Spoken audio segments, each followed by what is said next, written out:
السلام علیکم ورحمۃ اللہ وبرکاتہ۔ میرے محترم بھائیوں اور دوستوں، آج ہم آپ کو بتائیں گے کہ آپ لوگ جو مسجد سے روزانہ 5 وقت اذان کی آواز سنتے ہیں، اس کی شروعات کب اور کیسے ہوئی، اور سب سے پہلے اذان کس نے دی۔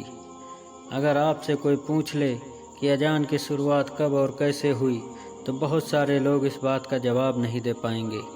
اس ویڈیو میں ہم آپ کو بتائیں گے کہ اذان کی شروعات کب اور کیسے ہوئی۔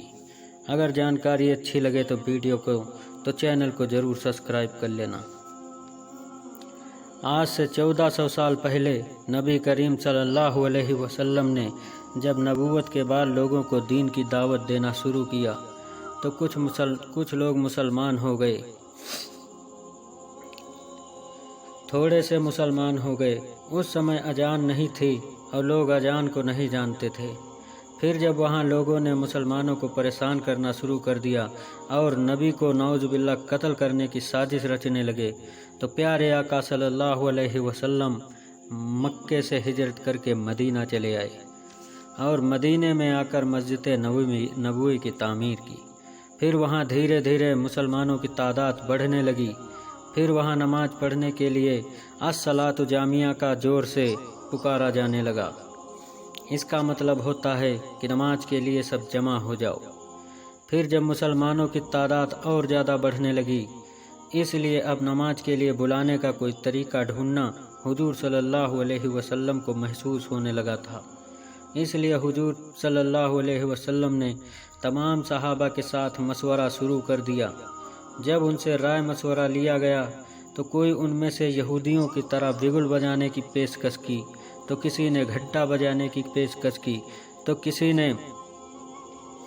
کسی نے کچھ بتایا تو کسی نے کچھ بتایا، لیکن حضور صلی اللہ علیہ وسلم کو ان کی کوئی پیشکش پسند نہیں آئی۔ پھر انہوں نے کچھ اور دنوں تک انتظار کرنے کو سوچا، اس امید سے کہ شاید اللہ کی طرف سے کوئی فرمان جاری ہو جائے۔ یہی سوچ کر حضور صلی اللہ علیہ وسلم انتظار کرنے لگے۔ اس کے بعد ایک دن ایک صحابی حضرت عبداللہ ابن زیر رضی اللہ تعالی عنہ حضور صلی اللہ علیہ وسلم کی خدمت میں حاضر ہوئے اور عرض کرنے لگے کہ یا رسول اللہ، میں نے کل رات ایک بہت ہی خوبصورت خواب دیکھا ہے۔ یا رسول اللہ، کل میں نے خواب میں ایک ہرے لباس میں ایک شخص کو دیکھا ہے، وہ مجھ کو اذان کے الفاظ سکھا رہا تھا۔ اس نے مجھے یہ مشورہ دیا کہ انہی الفاظ سے آپ سب کو نماز کے لیے بلایا کرو۔ اس کے بعد حضرت عبداللہ نے حضور صلی اللہ علیہ وسلم کو اذان کے الفاظ سنائے جو انہوں نے خواب میں سیکھا تھا۔ حضور صلی اللہ علیہ وسلم کو اذان کا انداز اور الفاظ سن کر بہت اچھا لگا اور حضرت عبداللہ کے خواب کو سچ مانا اور اس کو تسلیم کر لیا۔ پھر حضور صلی اللہ علیہ وسلم نے حضرت عبداللہ سے اذان کے الفاظ حضرت بلال رضی اللہ تعالی عنہ کو سکھانے کو کہا۔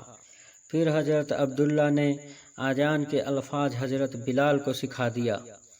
پھر جب نماز کا وقت ہوا تو حضرت بلال کھڑے ہوئے اور دنیا کی پہلی اذان نماز کے لیے دی۔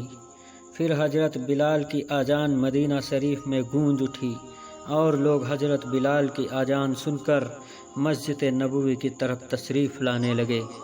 پھر جب اذان کی آواز حضرت عمر بن خطاب رضی اللہ تعالی عنہ نے سنی تو وہ رسول اللہ صلی اللہ علیہ وسلم کے پاس تشریف لائے اور کہنے لگے کہ یا رسول اللہ، کل مجھ کو بھی خواب میں یہی الفاظ سکھائے گئے تھے۔ جب عمر بن خطاب رضی اللہ تعالی عنہ نے رسول پاک صلی اللہ علیہ وسلم کو یہ بتایا کہ یہی الفاظ خواب کے اندر مجھے بھی سکھائے گئے تھے تو پیارے آقا صلی اللہ تعالی علیہ وسلم کو اور اطمینان ملا اور انہوں نے اس خواب کو بالکل پکا سمجھا، اور پھر قیامت تک کے لیے یہی اذان اب گونجتی رہے گی۔ ساری دنیا کے کونے کونے میں اللہ اکبر کی صدائیں بلند ہوتی رہیں گی، چاہے دنیا کی کتنی بھی طاقتیں زور کیوں نہ لگا لیں، لیکن اذان کو کوئی نہیں بند کر سکتا۔